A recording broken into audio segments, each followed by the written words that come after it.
You, John Fitzgerald Kennedy, do solemnly swear. I, John Fitzgerald Kennedy, do solemnly swear.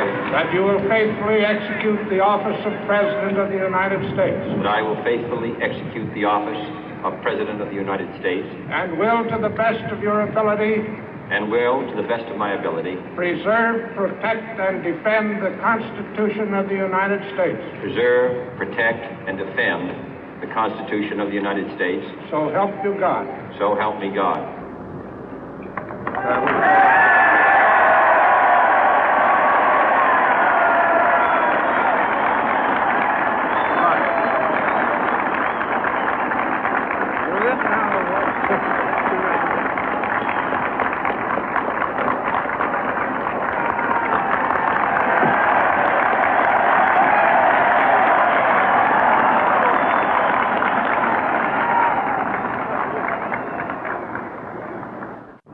Vice President Johnson, Mr. Speaker, Mr. Chief Justice, President Eisenhower, Vice President Nixon, President Truman, Reverend clergy, fellow citizens.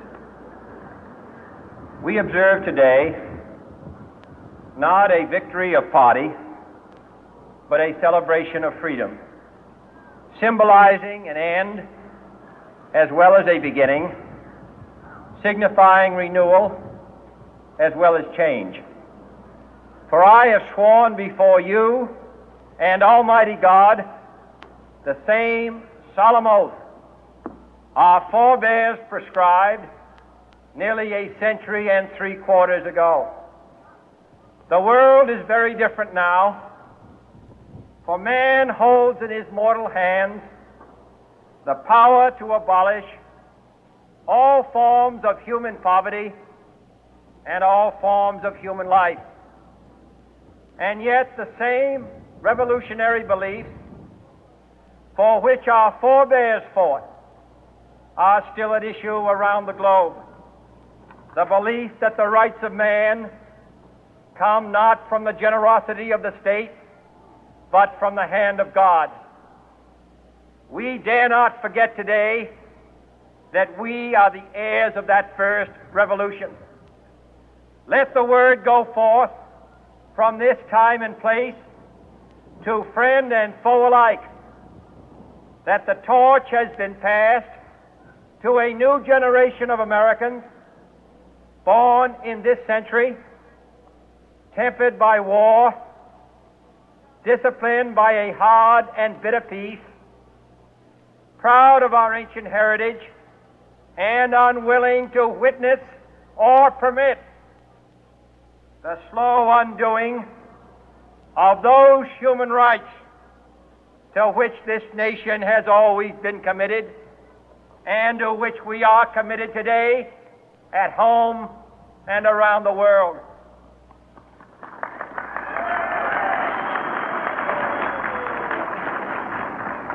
Let every nation know, whether it wishes us well or ill, that we shall pay any price, bear any burden, meet any hardship, support any friend, oppose any foe to assure the survival and the success of liberty.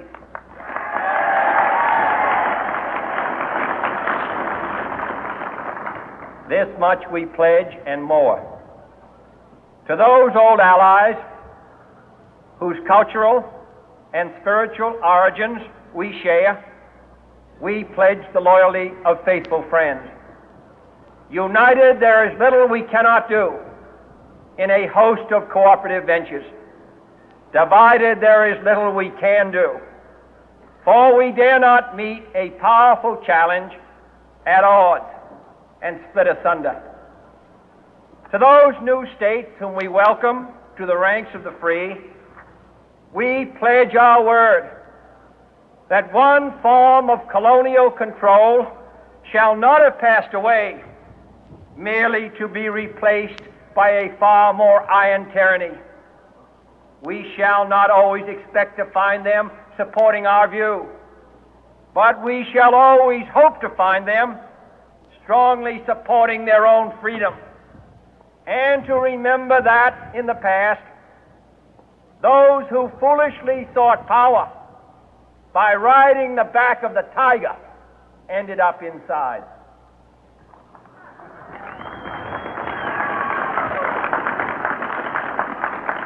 To those people in the huts and villages of half the globe struggling to break the bonds of mass misery, we pledge our best efforts to help them help themselves for whatever period is required, not because the communists may be doing it, not because we seek their votes, but because it is right.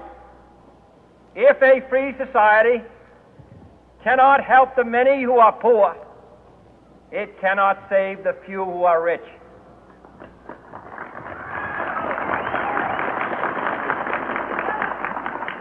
To our sister republics south of our border, we offer a special pledge to convert our good words into good deeds, in a new alliance for progress, to assist free men and free governments in casting off the chains of poverty. But this peaceful revolution of hope cannot become the prey of hostile powers. Let all our neighbors know that we shall join with them to oppose aggression or subversion anywhere in the Americas. And let every other power know that this hemisphere intends to remain the master of its own house.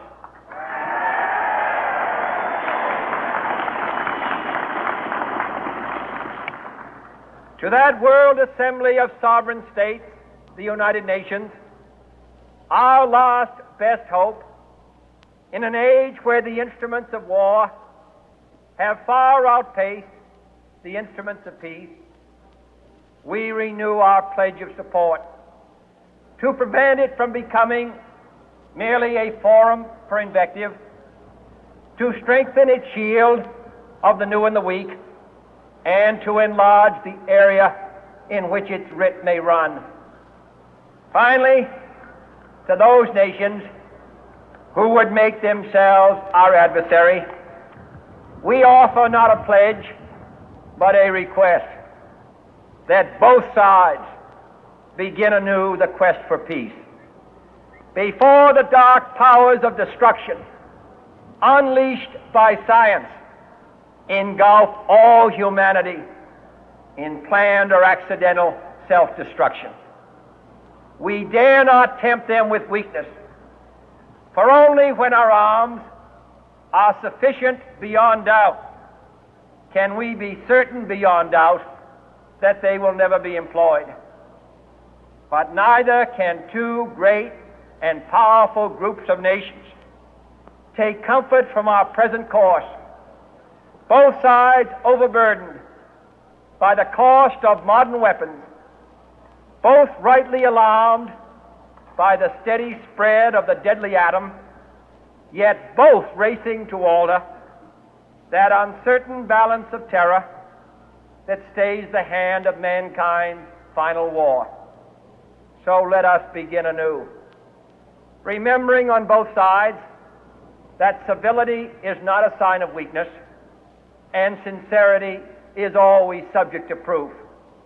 Let us never negotiate out of fear, but let us never fear to negotiate.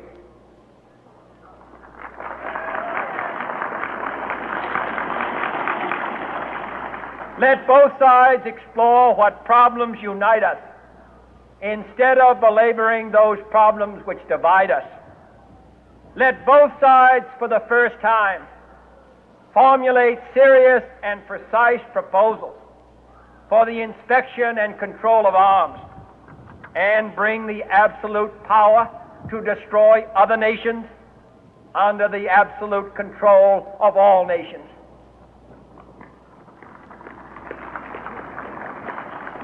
Let both sides seek to invoke the wonders of science instead of its terrors.